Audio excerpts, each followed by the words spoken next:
ആഴത്തിലുള്ള സൗഹൃദത്തിന്റെയും തന്ത്രപരമായ പങ്കാളിത്തത്തിന്റെയും പുതിയൊരു ചരിത്രാധ്യായം കുറിച്ചുകൊണ്ട് പ്രധാനമന്ത്രി നരേന്ദ്രമോദിയുടെ ഇസ്രായേൽ സന്ദർശനം ലോകശ്രദ്ധ ആകർഷിക്കുന്നു. നയതന്ത്ര ബന്ധങ്ങളുടെ പരിധികൾക്കപ്പുറം മാനവികതയുടെയും സമാധാനത്തിന്റെയും സന്ദേശമുയർത്തി ഇസ്രായേൽ പാർലമെന്റായ നെസറ്റിൽ അദ്ദേഹം നടത്തിയ പ്രസംഗം വരുംകാലത്തെ ഏഷ്യൻ രാഷ്ട്രീയത്തിന്റെ ദിശ നിർണ്ണയിക്കുന്ന ഒന്നായി മാറി. പശ്ചിമേഷ്യയിൽ ഏറെക്കാലമായി നിലനിൽക്കുന്ന സംഘർഷങ്ങൾക്ക് അറുതി വരുത്താൻ ലക്ഷ്യമിട്ടുള്ള ഗാസ സമാധാന പദ്ധതിയെ ഇന്ത്യ പൂർണ്ണ മനസ്സോടെ പിന്തുണയ്ക്കുന്നുവെന്ന പ്രധാനമന്ത്രിയുടെ പ്രഖ്യാപനം ആഗോളതലത്തിൽ വലിയ പ്രാധാന്യത്തോടെയാണ് വീക്ഷിക്കുന്നത്. സമാധാനത്തിന്റെ പക്ഷത്ത് ഇന്ത്യ എന്നും ഉറച്ചു നിൽക്കുമെന്നും പലസ്തീൻ വിഷയം ഉൾപ്പെടെയുള്ള പ്രശ്നങ്ങൾക്ക് നീതിയുക്തവും ശാശ്വതവുമായ പരിഹാരം കാണാൻ ഈ കരാർ സഹായിക്കുമെന്നും അദ്ദേഹം പ്രത്യാശ പ്രകടിപ്പിച്ചു. മേഖലയിലെ ജനങ്ങൾക്ക് സമാധാനപരമായ ജീവിതം ഉറപ്പാക്കുന്നതിനായി ഇന്ത്യയുടെ ഭാഗത്തു നിന്നുള്ള എല്ലാവിധ നയതന്ത്ര പിന്തുണയും അദ്ദേഹം വാഗ്ദാനം ചെയ്തു.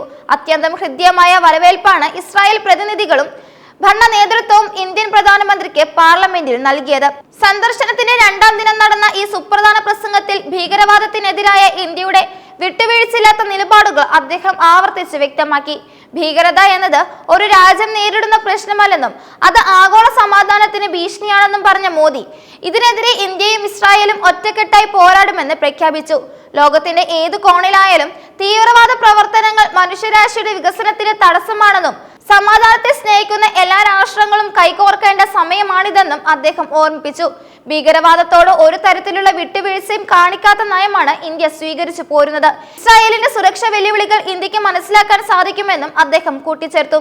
2023 ഒക്ടോബർ 7 ഇസ്രായേൽ മണ്ണിലുണ്ടായ ദാരുണമായ ഹമാസ് ആക്രമണത്തെക്കുറിച്ച് സംസാരിക്കുമ്പോൾ പ്രധാനമന്ത്രി ഏറെ വികാരാധീതനായി. ഈ കറുത്ത ദിനത്തിൽ പ്രിയപ്പെട്ടവരെ നഷ്ടപ്പെട്ട കുടുംബങ്ങളുടെ ദുഃഖത്തിൽ ഭാരതത്തിലെ 140 കോടി ജനങ്ങളും പങ്കുചേരുന്നുവെന്ന് അദ്ദേഹം അറിയിച്ചു. സാധാരണക്കാരുടെ ജീവൻ അപഹരിക്കുന്ന ക്രൂരമായ നടപടികളെ ഒരു രാഷ്ട്രീയ കാരണത്തിന്റെ പേരിൽ പോലും ന്യായീകരിക്കാൻ കഴിയില്ലെന്ന് അദ്ദേഹം തർപ്പിച്ചു പറഞ്ഞു. ഭീകരതയുടെ ഇരകളായ ഇസ്രായേൽ ജനതയ്ക്ക് അത്താണിയായി ഇന്ത്യ എന്നും കൂടെ ഉണ്ടാകുമെന്ന ഉറപ്പാണ് അദ്ദേഹം നൽകിയത്. ഭീകരവാദത്തിന് വികസനത്തെ തകർക്കാനും സമൂഹത്തിൽ ഭിന്നതയുണ്ടാക്കാനും മാത്രമേ സാധിക്കൂ. ജനങ്ങൾക്കിടയിലെ വിശ്വാസത്തെ ഇല്ലാതാക്കി അരാജകത്വം സൃഷ്ടിക്കാനാണ് ഇത്തരം ശക്തികൾ ശ്രമിക്കുന്നത്. ഇതിനെ ചെറുക്കാൻ ആഗോളതലത്തിൽ ഏകോപിതമായ നടപടികൾ ആവശ്യമാണെന്നും അദ്ദേഹം നിർദ്ദേശിച്ചു. 26/11 മുംബൈ ഭീകരാക്രമണത്തിൽ കൊല്ലപ്പെട്ട ഇസ്രായേൽ പൗരന്മാരെ സ്മരിച്ചുകൊണ്ട് ഭീകരതയ്ക്കെതിരായ പോരാട്ടത്തിൽ ഇരു രാജ്യങ്ങളും തമ്മിലുള്ള രക്തബന്ധത്തെ അദ്ദേഹം അടിവരയിട്ടു. 2 ദിവസത്തെ ചരിത്രപരമായ സന്ദർശനത്തിനായി ടെലവീവിലെ ബെൻ ഗുരിയോൺ വിമാനത്താവളത്തിൽ ഇറങ്ങിയ മോദിയെ സ്വീകരിക്കാൻ ഇസ്രായേൽ പ്രധാനമന്ത്രി ബെഞ്ചമിൻ നെതന്യാഹുവും ഭാര്യ സാറ നെതന്യാഹുവും നേരിട്ടെത്തിയത് വലിയൊരു നയതന്ത്ര സന്ദേശമാണ് നൽകിയത്. ഇന്ത്യയോടുള്ള സ്നേഹം മറച്ചുവെക്കാതെയാണ് സാറ നെതന്യാഹു സംസാരിച്ചത്. മോദിയെ ഒരു അത്ഭുതകരമായ നേതാവ് എന്ന് വിശേഷിപ്പിച്ച അവർ ഇന്ത്യയിലെ ജനങ്ങൾ എത്രമാത്രം സ്നേഹസമ്പന്നരാണെന്ന് താൻ നേരിട്ട് അനുഭവിച്ചിട്ടുണ്ടെന്നും പറഞ്ഞു. തുടർന്ന് നടന്ന ഉഭയകക്ഷി ചർച്ചകളിൽ പ്രതിരോധം, സുരക്ഷ, കൃഷി, സാങ്കേതിക വിദ്യ തുടങ്ങിയ മേഖലകളിൽ നിർണായകമായ തീരുമാനങ്ങളാണ് കൈക്കൊണ്ടത്.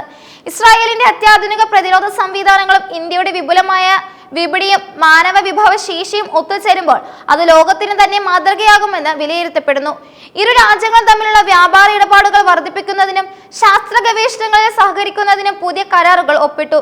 ഭീകരവിരുദ്ധ പോരാട്ടത്തിൽ ഇന്റലിജൻസ് വിവരങ്ങൾ കൈമാറുന്നതിനും സംയുക്ത സൈനികാഭ്യാസങ്ങൾ നടത്തുന്നതിനും ധാരണയായി. പ്രതിരോധ മേഖലയിലെ മേക്ക് ഇൻ ഇന്ത്യ പദ്ധതികളിൽ ഇസ്രായേലിന്റെ പങ്കാളിത്തം ഉറപ്പാക്കുന്നത് ഇന്ത്യൻ പ്രതിരോധ രംഗത്തെ കൂടുതൽ കരുത്തുറ്റതാക്കും.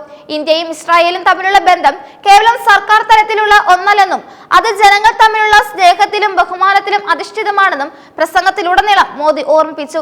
ഇസ്രായേലിൽ താമസിക്കുന്ന ഇന്ത്യൻ വംശജരുടെ ക്ഷേമത്തിനായി പ്രത്യേക പദ്ധതികൾ ആവിഷ്കരിക്കുമെന്നും അദ്ദേഹം പറഞ്ഞു. സാംസ്കാരിക കൈമാറ്റത്തിലൂടെയും വിനോദസഞ്ചാരത്തിലൂടെയും ഇരു രാജ്യങ്ങളിലെയും യുവാക്കൾക്ക് പരസ്പരം മനസ്സിലാക്കാൻ സാധിക്കണം. കൃഷിയിൽ ഇസ്രായേൽ കൈവരിച്ച മുന്നേറ്റങ്ങൾ ഇന്ത്യൻ കർഷകർക്കും ഉപകാരപ്രദമാകുന്ന രീതിയിലുള്ള സാങ്കേതിക വിദ്യകൾ കൈമാറാൻ ഇസ്രായേൽ സന്നദ്ധത പ്രകടിപ്പിച്ചു.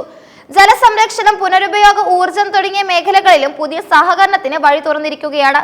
പ്രധാനമന്ത്രിയുടെ ഈ സന്ദർശനം അന്താരാഷ്ട്ര തലത്തിൽ ഇന്ത്യയുടെ പ്രതിച്ഛായ വർദ്ധിപ്പിക്കുന്ന ഒന്നാണ്. ഇസ്രായേലുമായുള്ള ബന്ധം ഊഷ്മളമാക്കുമ്പോൾ തന്നെ പലസ്തീൻ വിഷയത്തിൽ ഇന്ത്യയുടെ പരമ്പരാഗതമായ നിലപാടിൽ മാറ്റമില്ലെന്നും എന്നാൽ സമാധാനത്തിനായുള്ള ഏത് പ്രായോഗിക നീക്കത്തെയും പിന്തുണയ്ക്കുമെന്നും മോദി വ്യക്തമാക്കിയതും ശ്രദ്ധേയമാണ്. ഒരു ഭാഗത്ത് ഇസ്രായേലിന്റെ സുരക്ഷാ താൽപര്യങ്ങളെ മാനിക്കുകയും മറുഭാഗത്ത് ഗാസയിലെ ജനങ്ങളുടെ ദുരന്തത്തിന് അറുതി വരുത്താൻ സമാധാന പദ്ധതിയെ പിന്തുണയ്ക്കുകയും ചെയ്യുന്നതിലൂടെ സമതുലിതമായ ഒരു നയതന്ത്ര പാതയാണ് ഇന്ത്യ സ്വീകരിച്ചിരിക്കുന്നത്. ലോകക്രമത്തിൽ ഇന്ത്യ വഹിക്കുന്ന വലിയ പങ്കിന്റെ സാക്ഷ്യപത്രമാണ് ഈ സന്ദർശനം. ഇസ്രായേൽ പ്രധാനമന്ത്രി നരേന്ദ്രമോദിയെ സഹോദരൻ എന്ന് വിളിച്ച് ആദരിച്ചത് ഇരു രാജ്യങ്ങളും തമ്മിലുള്ള വ്യക്തിപരമായ സൗഹൃദത്തിന്റെ ആഴം വെളിപ്പെടുത്തുന്നു. വരും വർഷങ്ങളിൽ ഏഷ്യൻ ഭൂഖണ്ഡത്തിലെ സുസ്ഥിരതയ്ക്കും പുരോഗതിക്കും ഇന്ത്യ ഇസ്രായേൽ കൂട്ടുകെട്ട് വലിയൊരു ചാലകശക്തിയായി മാറുമെന്ന കാര്യത്തിൽ സംശയമില്ല. ഈ സന്ദർശനം അവസാനിപ്പിക്കുമ്പോൾ പുതിയൊരു കാലത്തെ പ്രതീക്ഷയോടെയാണ് ലോകം നോക്കിക്കാണുന്നത്.